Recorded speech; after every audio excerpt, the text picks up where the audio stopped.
अस्सलामुअलैकुम वरहमतुल्लाहि वबरकातुहू। मैं कामरान अली अनमोल फ़ीड मिल तरक्की वंडा रहीम यार ख़ान से आप सब दोस्तों से मुखातिब हूँ। ये गाड़ी माशाल्लाह से जी रावलपिंडी शहर जाने के लिए लोड हो रही है। गाड़ी अभी कुछ ही देर में रावलपिंडी की तरफ रवाना हो जाएगी। लड़के गाड़ी माशाल्लाह से लोड कर रहे हैं जी। रावलपिंडी में हमारे मोअज़्ज़ज़ कस्टमर जनाब माजिद अली साहब, उनका माशाल्लाह से ये गाड़ी पर माल लोड हो रहा है। हमारे यहाँ फ़ीड मिल में अल्हम्दुलिल्लाह से जी 8 इक़साम की फ़ीड तैयार की जाती है। Milking plus feed, milking super plus feed, कुर्बानी feed, fattening feed, grower feed, calf starter feed और बकरा फ़ीड। और ये तमाम फ़ीड अल्हम्दुलिल्लाह से जी साफ़ सुथरी और मियारी अशिया से तैयार की जाती हैं ताकि जानवरों की सेहत में बेहतरी आ सके।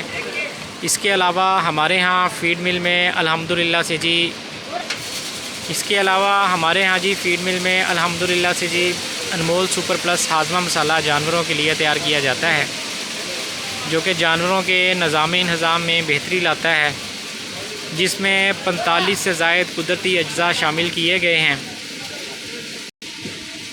हमारा नारा जी किसान की तरक्की पाकिस्तान की तरक्की है। दुआ करता हूँ अल्लाह पाक सब दोस्तों के कारोबार में मालो जान में खैर बरकत अता फ़रमाएँ। दुआओं में याद रखिएगा जी। अल्लाह हाफ़िज़।